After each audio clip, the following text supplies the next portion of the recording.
Hi, good afternoon, folks. My name's Jim Green. I work for Plank Realty, and I work out of Colonial Beach, Virginia. So I kind of wanted to tell you some stuff. And if you'll look at the document that I'm posting with this post, you'll see that I'm showing you the market statistics for the Colonial Beach area specifically. Now, Colonial Beach is in Westmoreland County.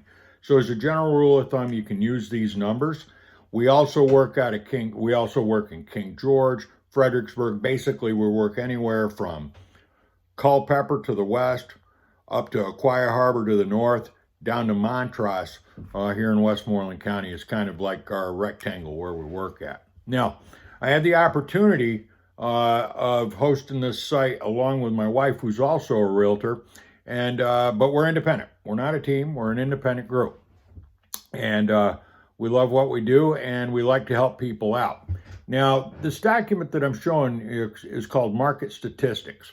And I'd like you to look to begin with over in the left columns in the top left corner in the sold summary area. Now, one thing that I want to point out here is, number one, this is a true seller's market. The inventory now, and some of it's because of COVID, and some of it's just because we don't have, the builders haven't, put a lot of houses on the market that we'd like to have. We'd love to have more new constructions, but they're just not out there. But if you take a look, for instance, the amount of houses sold as far as value goes, the overall amount of money in commerce that's been done in the Colonial Beach, Westmoreland area over the past year, if you take a look at that number there, 2019, we were at $49 million as far as what we did. And 2019 was not a terrible year. It was pretty good.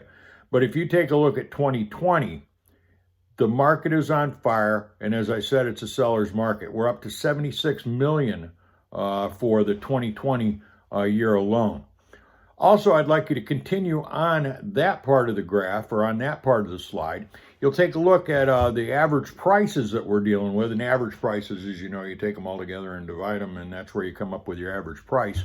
If you take a look at 19, $207,000 versus $249,000 that we're dealing with right now, which is like in excess of 20% as far as the increase as far as those prices go. The units sold, even though we've got a lower inventory, and the inventory right now around the area is less than 40. Okay, that's here as well as in King George. But if you take a look at it, we sold 237 houses, all the realtors in the area here in Colonial Beach, Westmoreland, and 302 this year. So that's an increase of almost 27% right there.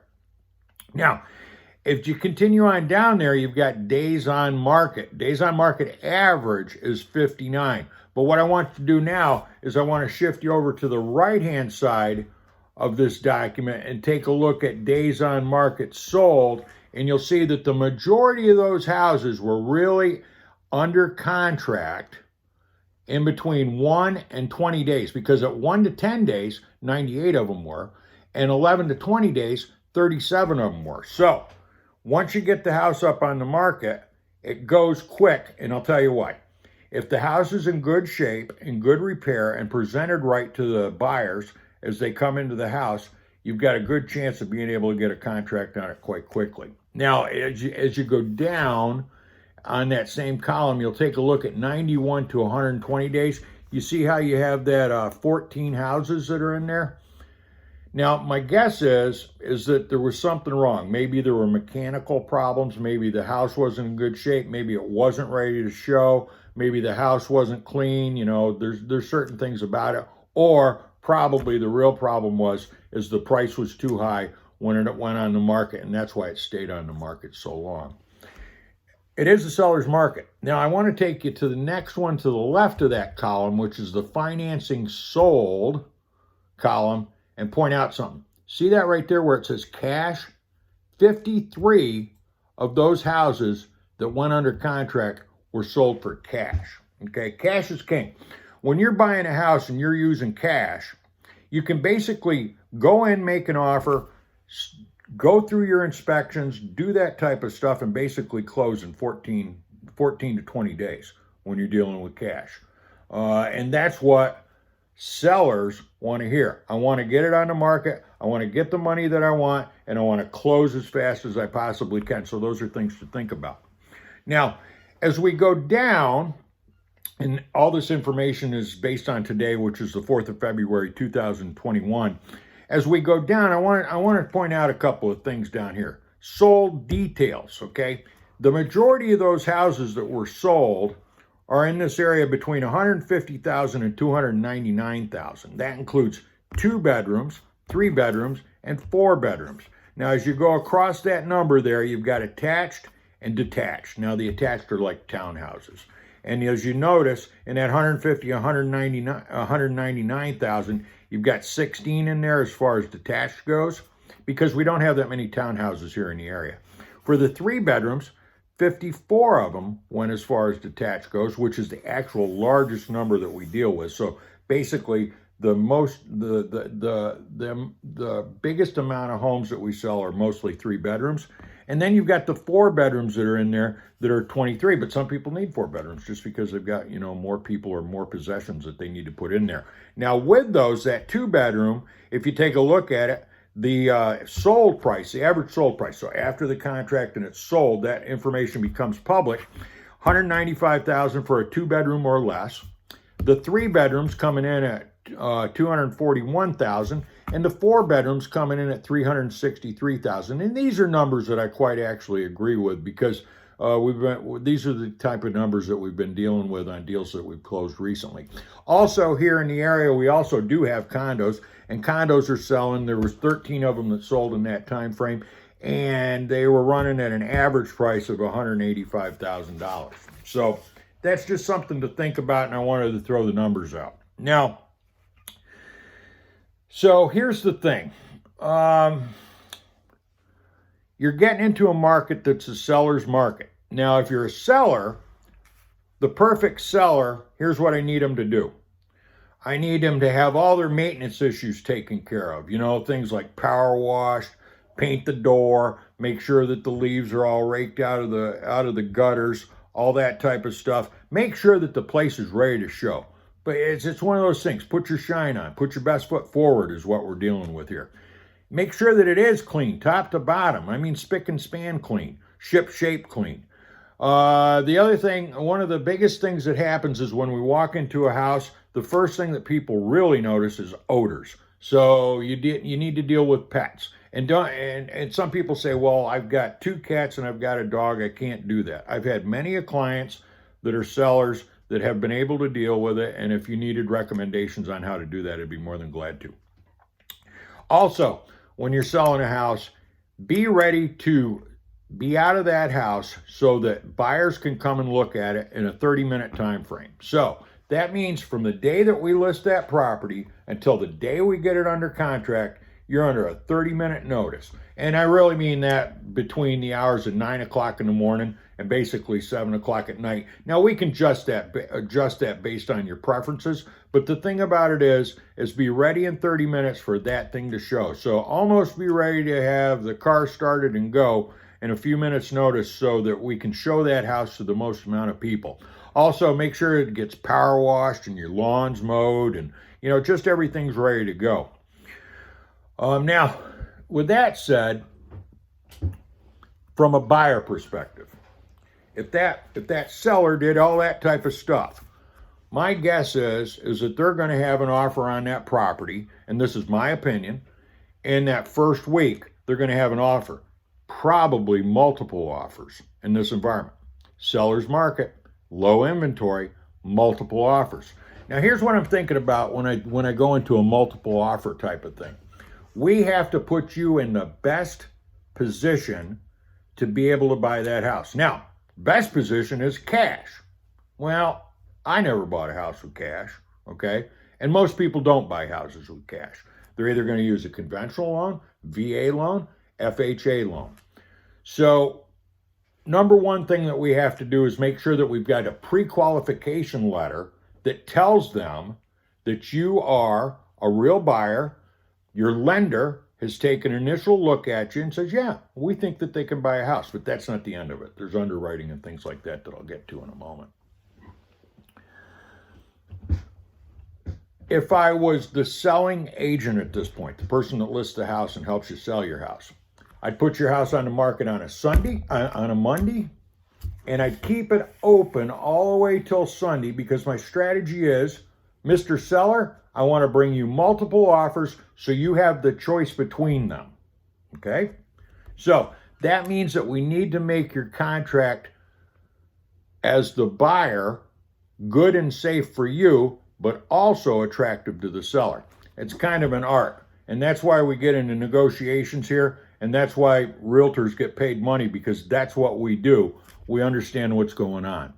Now, one of the first things that I need to talk to you about is, in this environment, as far as the seller's market goes, closing costs are not a guarantee.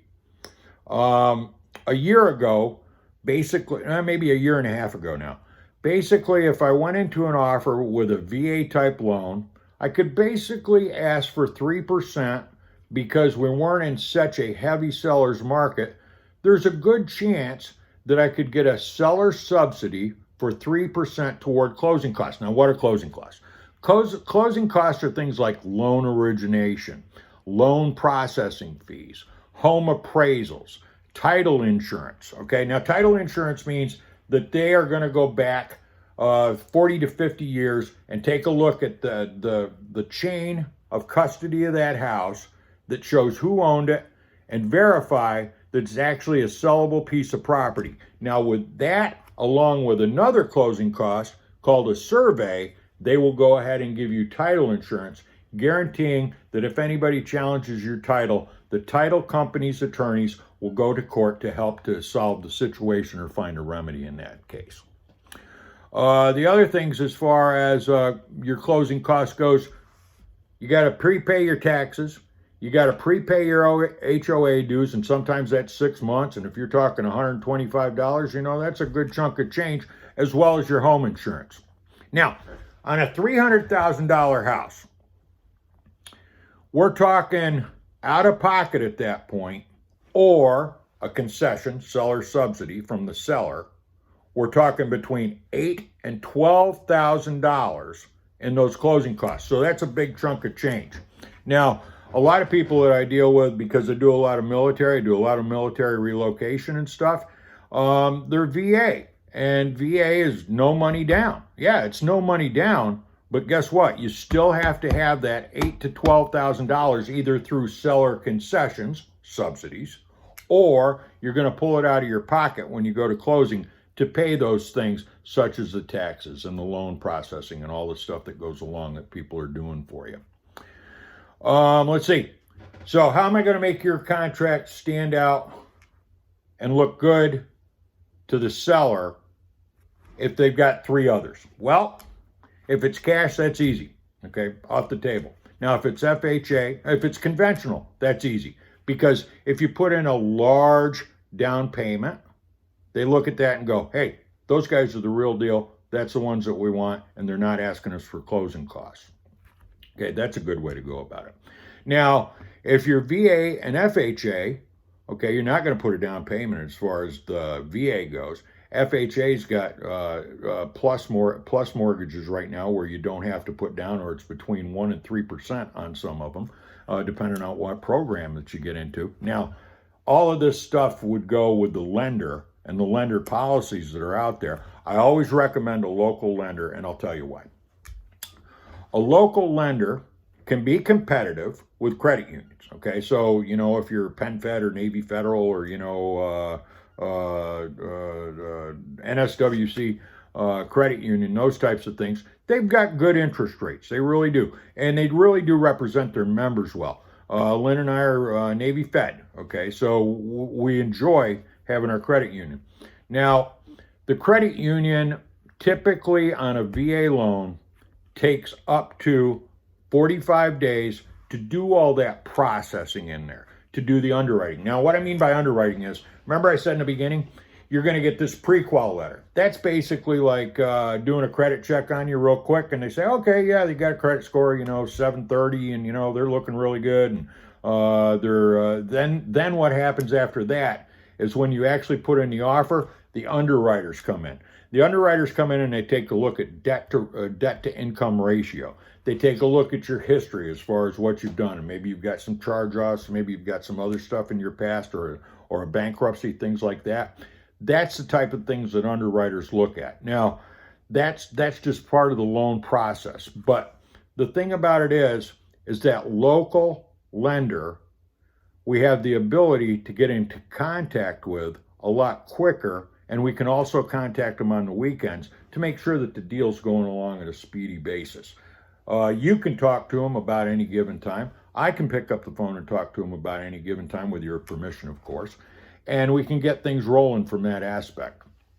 Now, I'll go back to the scenario that I pointed out there. I'm going to put it on the market on the money, and I'm going to take it to the seller on that Sunday afternoon, and we're going to sit down and we're going to go through all the offers that we got. So let's say that we got 4 of them, and they're all financed. There's no cash in the deal on this one that I'm talking about. So there's some things that are called contingencies. Contingencies mean that if this does not take place, you are not responsible to go through the rest of the contract. Oh, reminds me of one thing. Not only is that $8,000 to $12,000 as far as closing costs going to be the money that you're going to put out of your pocket, you're also going to put in an earnest money deposit, which basically in Westmoreland County, generally it's about $1,000. But if we want to make a good looking offer to the sellers, maybe we'll want to go $2,000. Maybe we want to up that, because that sets us apart from maybe some other person that's trying to buy it at the same time. So some of the things we're going to do as far as contingencies go. Home inspections. Very, very, very important. You don't want to buy a home that's got a cracked foundation or, it's got radon and things like that in it. So we would recommend to you, we'll give you 2 or 3 different home inspectors, and maybe you want to pick one. But what I need to do is get that home inspector in there quick, okay? Because remember, as soon as we go under contract, the seller pulls it off the market. Okay, at that point, they're not getting other offers. So you're the trick pony in this thing as far as them goes. They want you to buy it, okay, but they're not going to sit on the market. They're not going to take it off the market that long. So we want to get these things done. I basically try to get home inspections done in 10 days. Now, along with the home inspection, and the home inspection is great. You go around with the home inspector and they're going to show you all things about the house and stuff like that you would have never known. I love watching first-time buyers go around with the home inspector because they learn so much. Now, at the same time that we do the home inspection, I always recommend doing a radon inspection. Now, radon is a class 1 carcinogen. It's basically the same thing if you've got a house that has bad radon, and what I mean by bad radon, radon's everywhere. But there's a threshold of radon that is determined not to bother people or hurt people. And then there's a threshold above that to where the Environmental Protection Agency said it's not safe to live in there. And it's basically the equivalent of smoking a pack of cigarettes a day as far as possible causing cancer. So, radon inspections are important. Now, home inspections are based on home inspection prices. That's more out-of-pocket expense that you're going to have to spend. It's not part of closing costs. It's out-of-pocket expense from you to the home inspector. Just put in a number there between $500 and $600, depending on the size of the house. It might come in less. The radon inspection. Let's just put a gap in there between $150 and $225. Depends on who the inspector is, what type of spectrometer that they use to determine the amount of radon, all that type of stuff. So those are 2 expenses that are going to be out of pocket at the time that the vendor, home inspector, goes in there to do the inspection. So just something to think about there. So keep that home inspection basically at 10 days if you can. Because if you go up to let's say 3 weeks, and I'm the seller, I'm going to look at it, and I've got another one there that says 10 days, I'm going to pick the 10-day guy all day long. Financing, okay, that's another contingency, and that goes along with appraisal, okay? So let's say that you get into this deal, and the underwriters at the lenders, which are the real people that determine if the lender's going to take the risk to give you the money, the underwriters find something in there that's derogatory. Number one, they'll always try to resolve it. But let's say that we couldn't resolve it. Now, If you can't resolve that because you have a finance contingency in your contract, you can walk away from the deal, get your earnest money deposit back, okay? Earnest money deposit. You can get that back. Everybody walks away from the deal just like it never happened. Now, along with that financing contingency, the lender's also going to have an appraisal done because they don't want to spend more money. They don't want to spend more money on a house if it's not worth it. So they send a professional appraiser out there that's not part of the finance company. It's a total separate company. Never know which one you're going to get. They come in, they make their professional assumption of what the price of that house should be. And they're very educated. They go through a lot of school as far as being able to do this. I'll get back to it again. You need a pre-qual letter. So even if you're just thinking about buying a house, get in touch with a lender, make sure that they know that you're getting ready to buy a house. And if it's a local lender, if we're out looking on Saturday and Sunday, we can pick up the phone while we're right at the house because you already made a decision. I want to go ahead and buy this place. I can pick up the phone to a local lender and go, hey, local lender, we need a pre-qual letter for John Q. Public because they're getting, or Jane Q. Public because they're getting ready to buy a house here.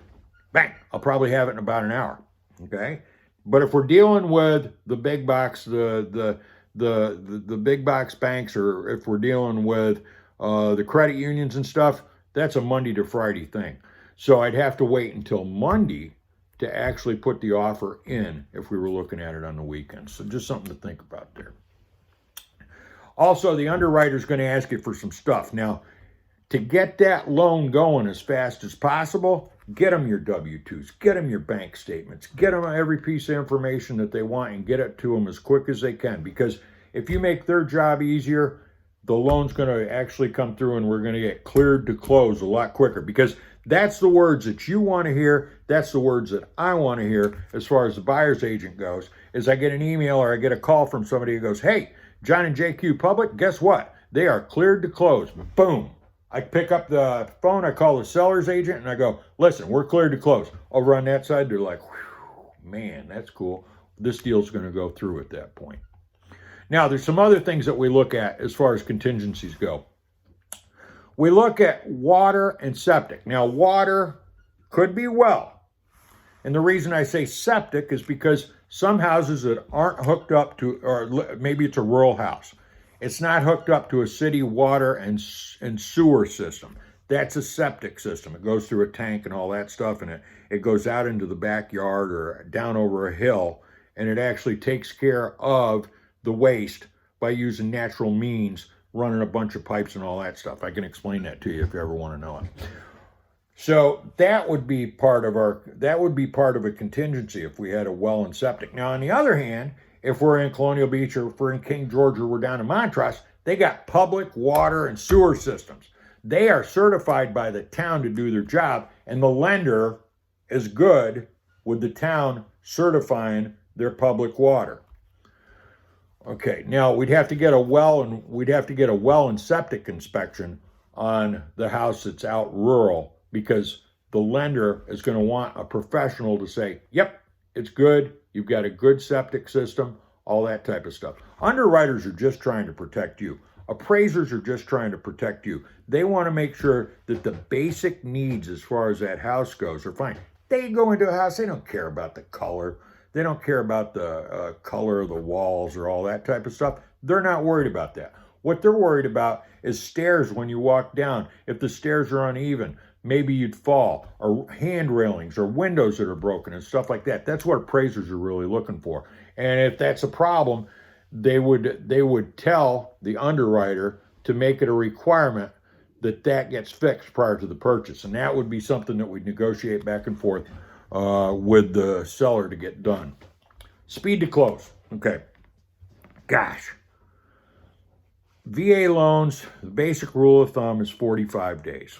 FHA and conventional, they can take that long, but typically what happens, they come in around the 30-day number. 30 days are a lot better when you're a seller. When you're looking at that, okay, I got 3 offers. I got a VA, it's going to take 45 days.